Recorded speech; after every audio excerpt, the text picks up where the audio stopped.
Bien-aimés dans le Seigneur Jésus, bonsoir. C'est un privilège pour moi ce soir de me tenir là encore pour partager la parole de Dieu avec vous. Et nous allons lire cette parole qui est dans Genèse, le chapitre 13. Genèse, chapitre 13, du verset 1 à la fin. Abraham remonta d'Égypte vers le midi, lui, sa femme et tout ce qui lui appartenait, et Lot avec lui. Abraham était très riche en troupeaux, en argent et en or. Il dirigea ses marches du midi jusqu'à Bethel, jusqu'au lieu où était sa tente au commencement entre Bethel et Haï, au lieu où était l'autel qu'il avait fait précédemment. Et là, Abraham invoqua le nom de l'Éternel. Lot qui voyageait avec lui avait aussi des brebis, des bœufs et des tentes. Et la contrée était insuffisante pour qu'ils demeurent ensemble, car leurs biens étaient si considérables qu'ils ne pouvaient demeurer ensemble. Il eut querelle entre les bergers des troupeaux d'Abraham et les bergers des troupeaux de Lot.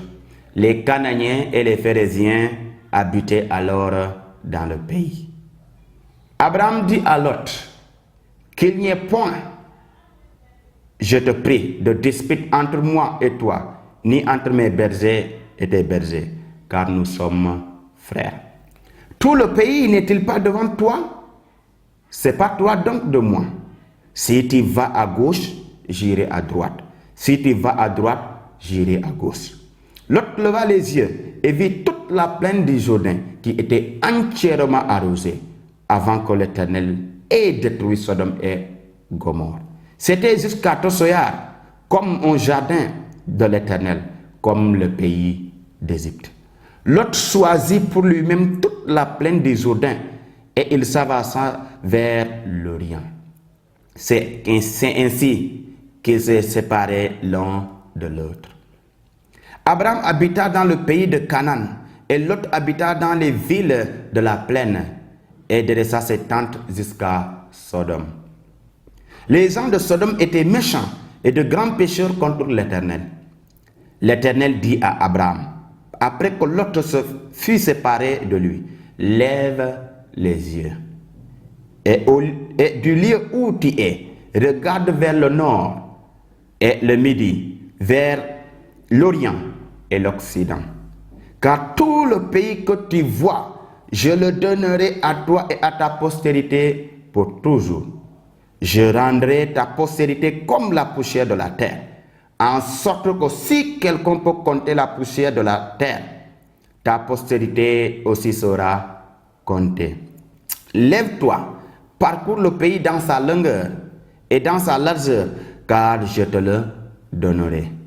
Abraham leva ses tentes et vint habiter parmi les chaînes de Mamré qui sont près d'Hébron, et il bâtit là un autel à l'Éternel.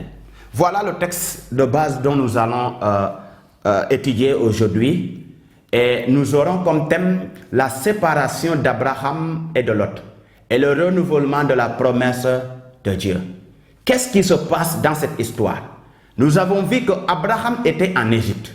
Et quand il était en Égypte, sa femme était capturée. Et après être maintenant libéré, Abraham fut renvoyé. Et quand Abraham fut renvoyé, il se dirigea vers Bethel.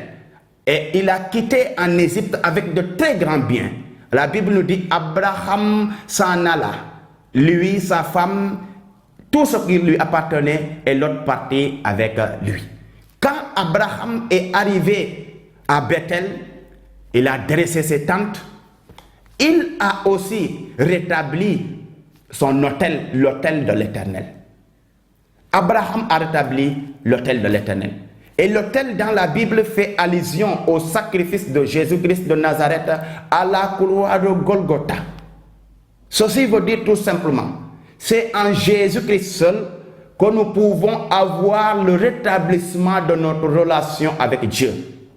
C'est en Jésus-Christ que nous pouvons avoir le rétablissement avec nos frères, avec les sœurs, avec nos prochains.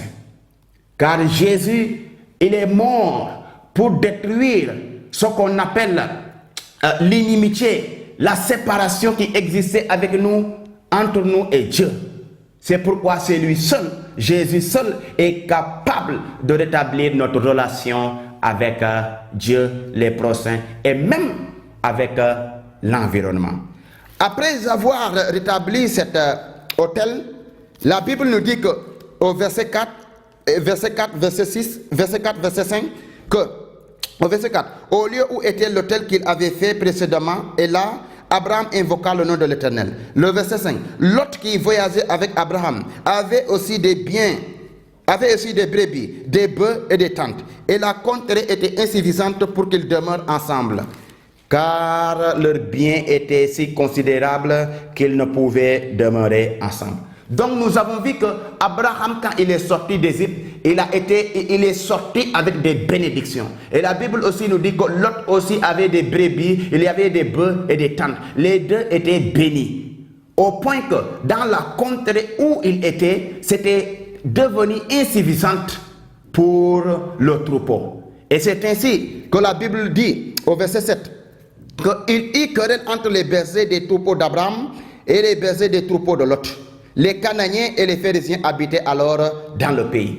Nous avons vu qu'à cause de cette contrée qui était devenue insuffisante, les bergers des troupeaux d'Abraham et les bergers des troupeaux de Lot commencèrent maintenant à se disputer.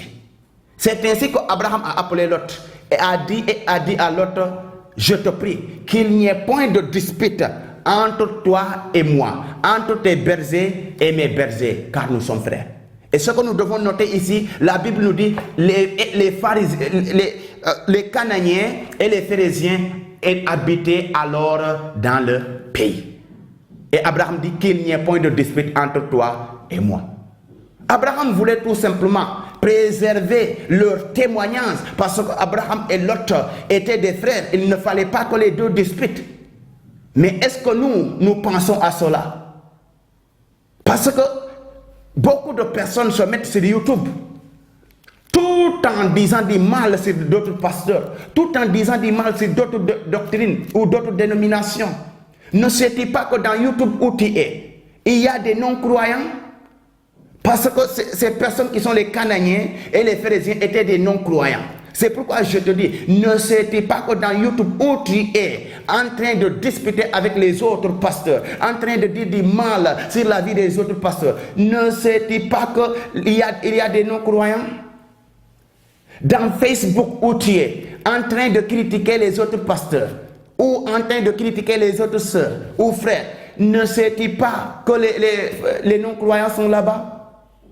Abraham a dit qu'il n'y ait point de dispute entre toi et moi, entre mes bergers et tes bergers. C'est pourquoi je vous lance un appel ce soir. Qu'il n'y ait point de dispute entre vous, pasteurs. Qu'il n'y ait point de dispute entre vous, frères et sœurs. Parce que nous sommes tous frères et sœurs en Jésus-Christ. On est frères.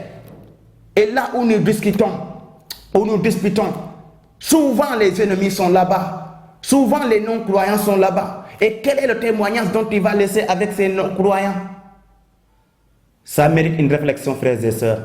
Réfléchissons toujours sur cela. Sachant que les non-croyants sont dans YouTube, les non-croyants sont dans Facebook.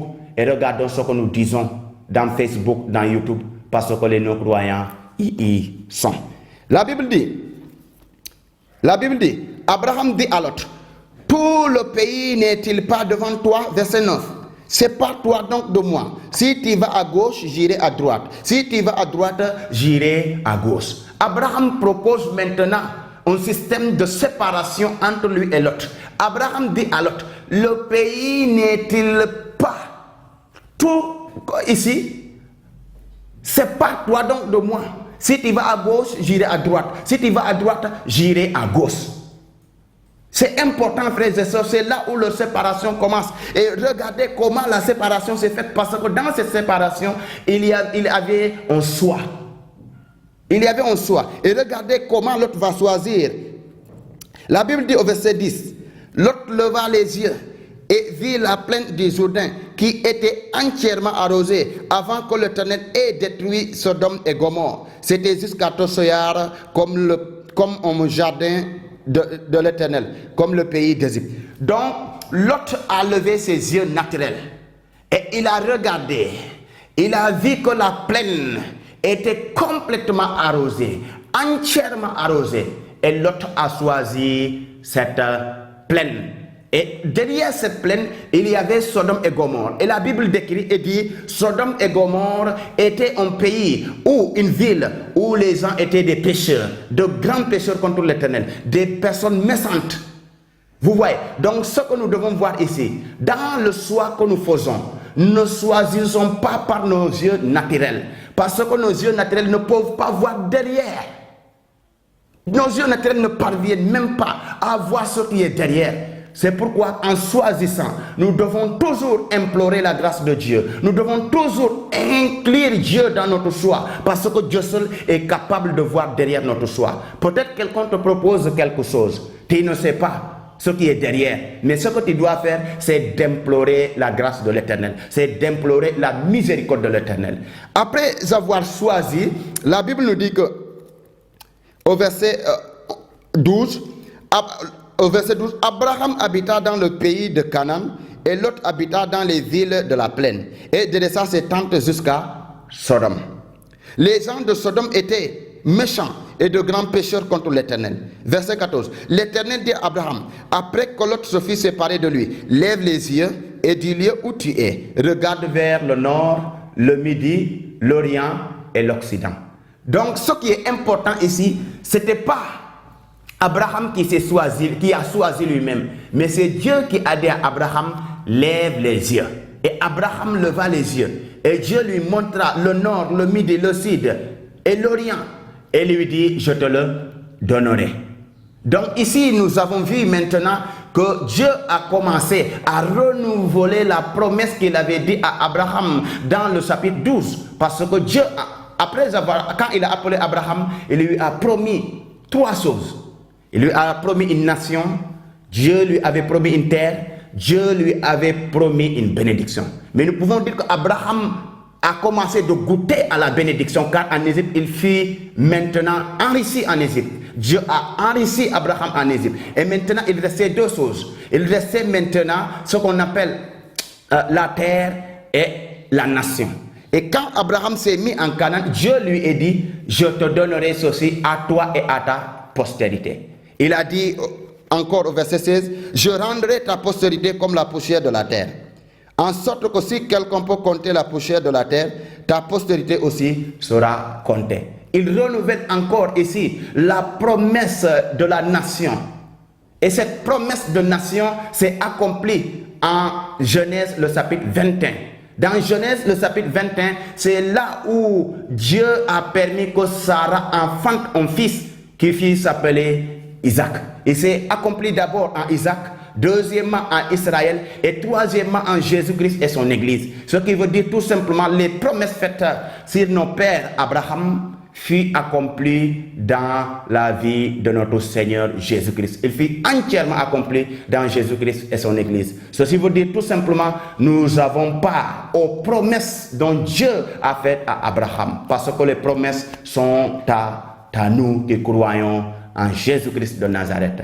Et frères et sœurs, avant de terminer, j'aimerais tout simplement faire une analogie. Une analogie entre l'exode, le micro-exode d'Abraham et l'exode des enfants d'Israël et notre exode.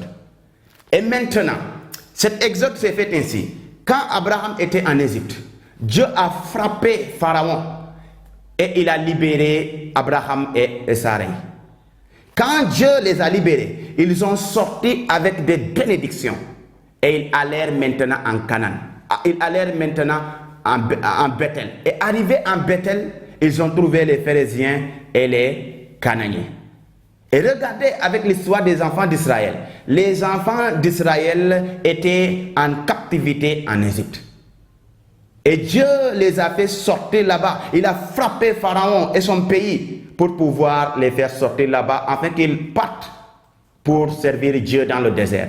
Et arrivés en Canaan, ils trouvèrent que les Cananéens et d'autres peuples y étaient.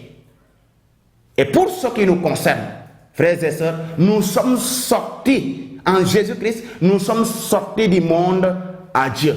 Non pas que Pharaon a été frappé, mais c'est Jésus-Christ qui a été puni à la place de Pharaon. Et Jésus-Christ a subi plus que Pharaon a subi. Il est mort pour nos péchés et il est ressuscité tout simplement pour nous faire exiler des mondes des ténèbres à Dieu.